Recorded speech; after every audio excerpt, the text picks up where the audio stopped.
everybody, welcome back to another Cruise with Smooth. Just pulled out of the driveway, heading into work. Have something that's always been a personal theory of mine. I can't prove that this is a good or a bad thing, but it's something that I've always done that's helped me stay motivated. Before I get into it, go ahead and hit the like button, give us a rating, thumbs up or thumbs down if you don't like it. I don't care.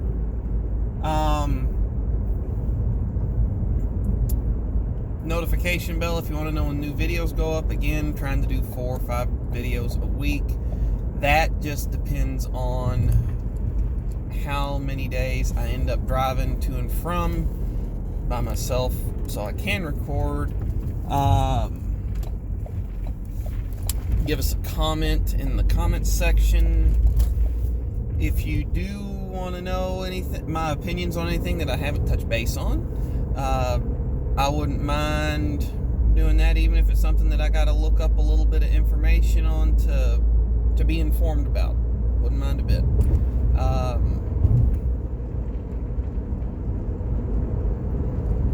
Hit the subscription button if you want to. One other thing real quick, I did appear on another episode of my buddy Danny's I'm No Expert show.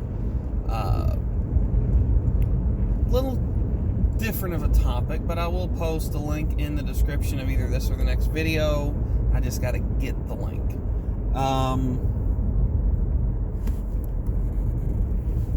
Anyway, on to what I was thinking about today.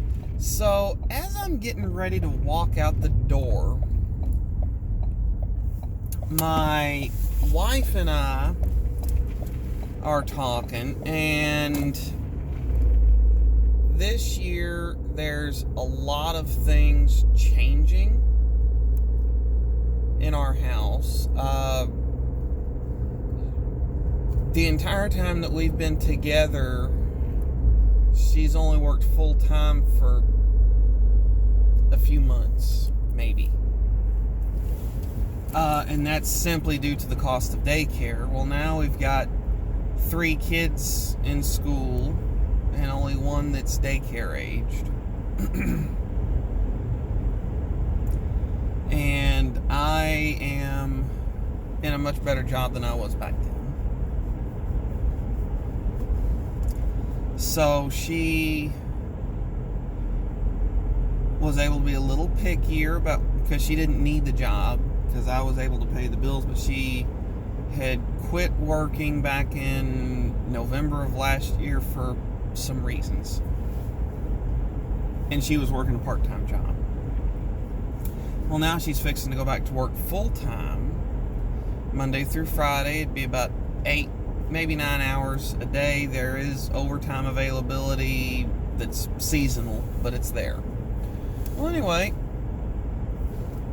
her and I were talking about the long-term goals that we have for her additional income.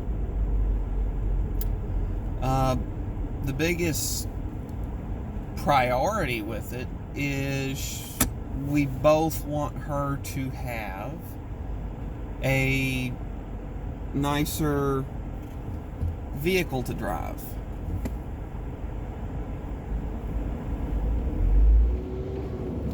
So that's something that we're going to be working on. Like, I've already kind of got a game plan set up as far as a timetable when we can start doing that, since she'll have been out of the workforce for a few months. She does need to have her job for a couple months.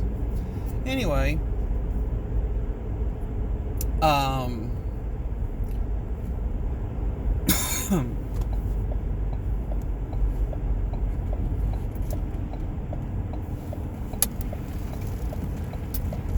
what the show was about was long-term goals that excite you to keep you motivated. During that discussion, her and I got talking about our summer vacation this year. Last year was one of 2 family summer vacations that we've gotten to take since we've been together, just due to reasons. And we went to a beach that was absolutely amazing. The area that we went to wasn't very crowded, so it was very easy to keep an eye on the kids. Hello, Mr. State Trooper. It's a nice spot to run radar, I'll give you that.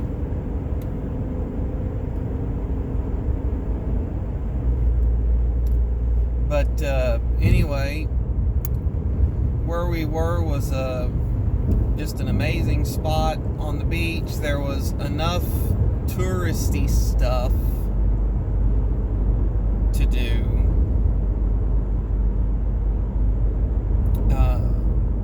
We went to a couple old Revolutionary War / Civil War forts. We walked up into an old lighthouse. Went on dolphin sighting tours, and I mean, just stuff. And we had a ball. And we were talking about going back. But stuff like that has always helped me stay motivated to keep after it. Being able to do stuff that I find fun, or setting goals, just financial goals where once this is achieved, you get to do that.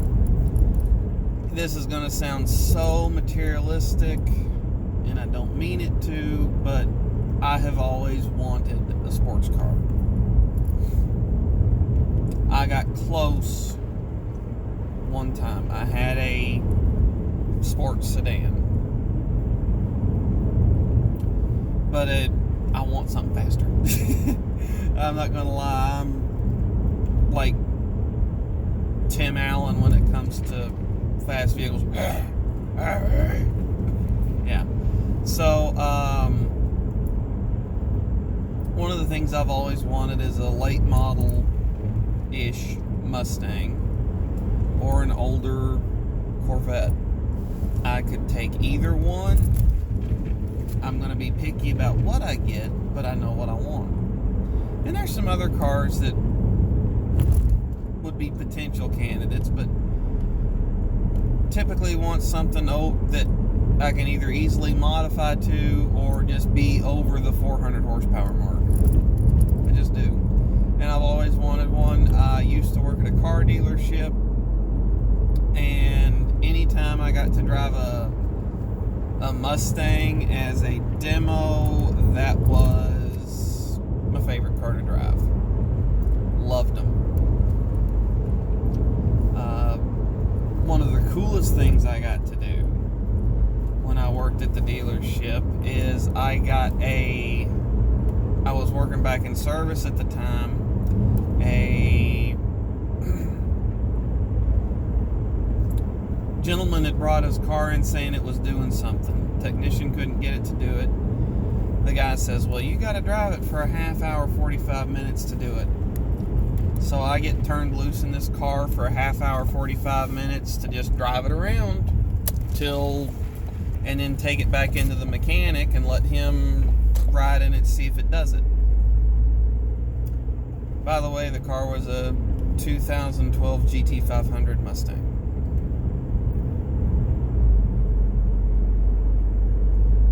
It was as quick as you'd expect.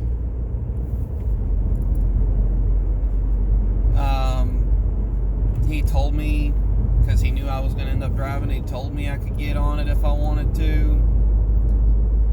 I didn't get on it but one time. I was just driving around, cruising. The thing that amazed me is you had a car that was that fast, had that great of an acceleration curve, but was pretty darn comfortable. It rode good, it drove easy, it wasn't like driving a race car. It was pretty darn comfortable. And I got on the interstate with it one time, heading back, like I'd taken a back way out of town, and then I got on the interstate coming back home, or going back toward the dealership, and I put my foot down in first and second, and that's all it needed. and I was exceeding the speed limit by a little bit in 2 years. Those cars had the guts to hit 170, 180-ish. The next year model in Mustang, if ungoverned, would exceed 200 miles an hour right out of the box. And Ford actually tested that. And they tested the overheating temperature, or whether or not it would overheat running at 200 miles an hour until the fuel tank ran dry. So it won't overheat. But just an amazing car. And I've driven a couple Mustangs. They're relatively comfortable in my opinion. They're not tiring to drive. So I've always wanted one. And that's a long-term goal I've had. It's been put on the back burner a couple times due to things, but it's one of the things that keeps me motivated. Another thing is taking family vacations and just being able to do fun stuff with my wife and kids.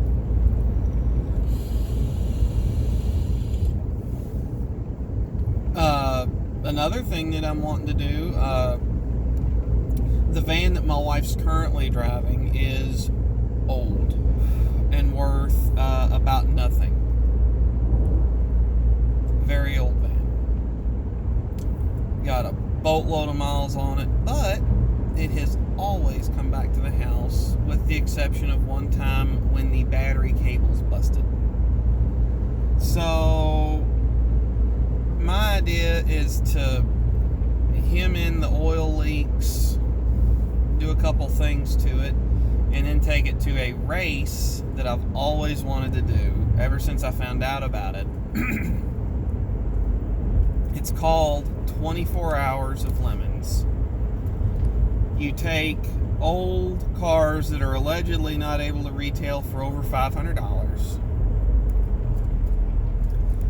If you modify them, you have to earn your modification, meaning that if you put, say, a huge turbocharger on a vehicle that didn't have a turbocharger, that's fine, but they will put you behind the pack in number of laps. If anyone follows racing,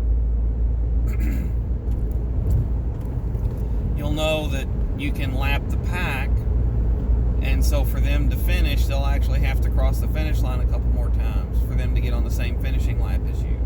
Well, in Lemons, you'll start out lapped, so for you to catch back up, you've got to lap the pack. But that's another long-term goal of mine, is to get that van Lemons ready.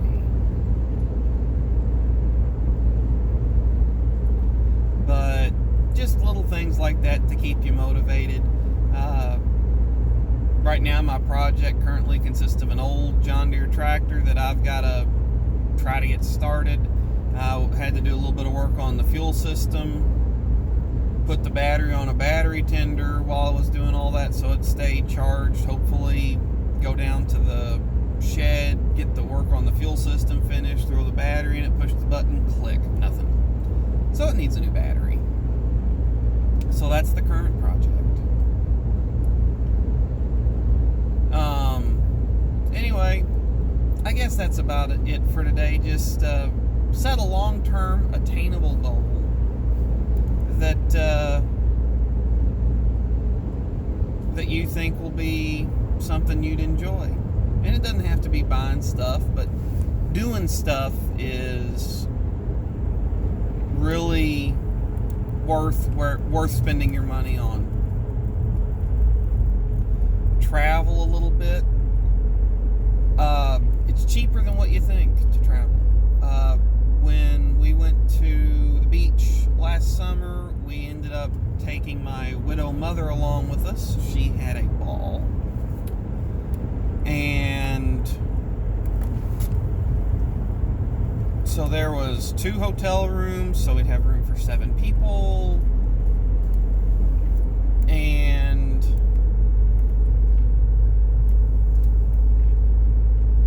we just had an absolute blast. It wasn't nearly as expensive as I was expecting it to be. The worst part of it I spent the single most money would have probably been on the hotel rooms themselves. We did spend a lot of money eating because I wanted fresh seafood while I was at the ocean, and so we went to a couple of restaurants that were pretty pricey, but not too bad when you consider the number of people I was feeding. We did get a few souvenirs from different shops for everybody. So, I mean, we spent some money, but it wasn't near as expensive as I was prepared to spend a lot more money. We'll just say that. And we got out of there pretty cheap. One of the things that I did is I packed a cooler full of cold cuts, bread, cheese, lettuce, and all that stuff. And more than one occasion, that was lunch on the way down while we were there and back. And that saved a boatload of money. So, anyway, that's about all I got for today. Have fun out there. Stay safe. Like, share, rate, comment, subscribe, notification bell. And y'all stay safe. I'll see you next time.